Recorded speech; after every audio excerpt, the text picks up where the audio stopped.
He doesn't think too much. He just gets things done. And speaking of Jordan and the Packers, I think he went on to throw, I think it was 4 touchdowns and in a big win over the Lions on Thanksgiving, and he was eating turkey like you. Yeah, well, Jordan has definitely got the talent. He's got the arm. He's got the mental makeup. You can tell the guys love playing for him, which that's one of the things I always look at. Do the guys rally around their quarterback? And, they love Jordan. He can make all of the throws and has played exceptionally well this year. Um, and if he can stay healthy down the stretch, I would not be surprised if they're not in the conference championship or fighting for it. What They do you look good. I Yep. thought they looked really well the other day.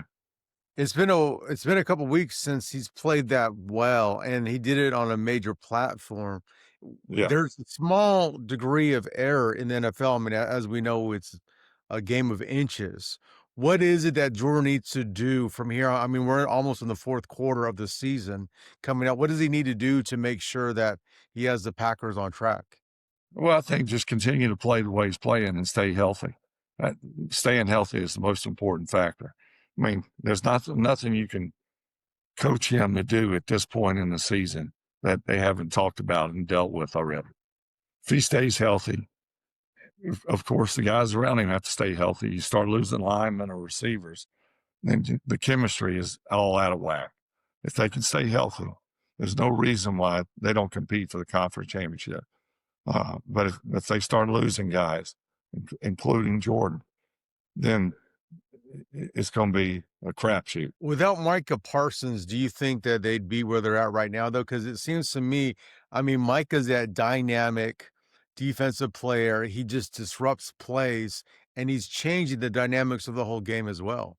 Yeah, no question. I think the answer to that question, there's no way to answer it for sure because they have him on their team. They could be where they are right now. There's no doubt about that. But I think the addition of him down the stretch will certainly, like the other day. I mean, he was a menace when he first started playing with the Packers. It was hit or miss, but now he's starting to hit his stride, and you're seeing how disruptive he is, much like a Reggie White was. And it's just going to make them better and better each week. And it just baffles me when offensive coordinators go up against the Packers and do not pay like major attention to Micah Parsons or Reggie White or a guy similar, Aiden Hutchinson. Mike Holmgren was always a master at, not that it worked every time, but when we would play someone like Tampa Bay, you got Warren Sapp, John Lynch, and it started with the defensive line. If you can't block, you can't have a good day offensively. So we did everything we could to try to take Warren out of the game. Now, that was easier said than done.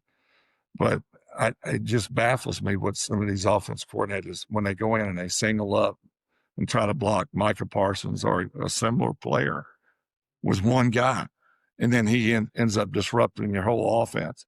And it's like, did you not know that before you went into this game?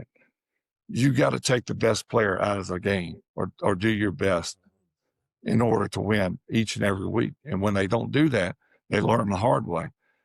And so it's going to be interesting down the stretch to see if they put 2, maybe 3 guys on Micah and say, everybody else, you better be on top of your game because there's no help your way. We're going to help whoever's blocking Micah Parsons because we can't let him beat us.